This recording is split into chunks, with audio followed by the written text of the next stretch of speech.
On June 22, 2025, Sunday, the Brotherhood of Christian Businessmen and Professionals, BCBP, Talisay, chapter successfully conducted the BCLP 19 Servants Training and Empowerment from 1 p.m. to 5 p.m. at the Archdiocesan Shrine of Our Lady of Lourdes, Social Hall.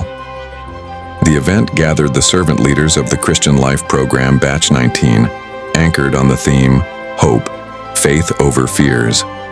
It was a spirit-filled afternoon of training, empowerment, and inspiration to prepare the servants for their vital roles in the mission.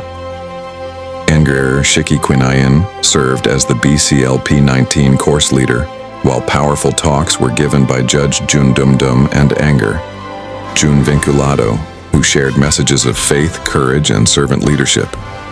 The training culminated in a solemn Holy Mass celebrated by Father June, who imparted blessings upon all the participants as they continued their journey of faith and service.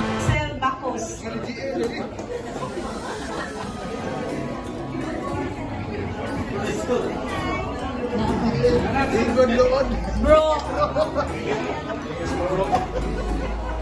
Elcid Hakosalem, Francis Delia Hakosalem, Assistant ADGL, BGL, Bro Toy Bombeo, and Siskil Bombeo.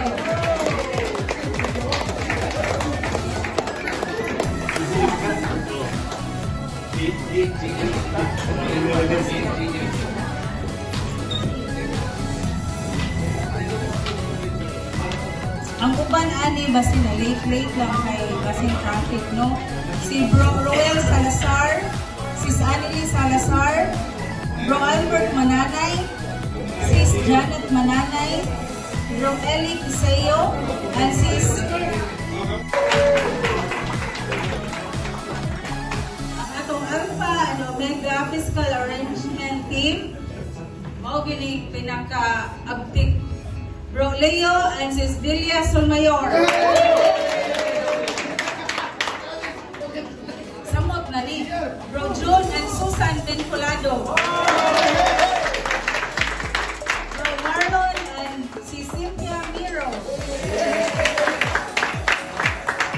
Bro Alan and Marites Garcia.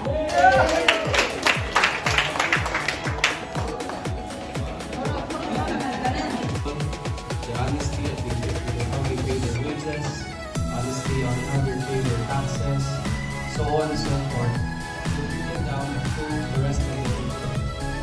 So, for me, kanina who for their sake died on the grace. So kita pasabot naman might no longer live for themselves. Mag-ibuwas nito kaya nagamatay di ba? Kaya sakit na kami patang pa. Naman yun yung Ginoo, butan na yung Ginoo. Una.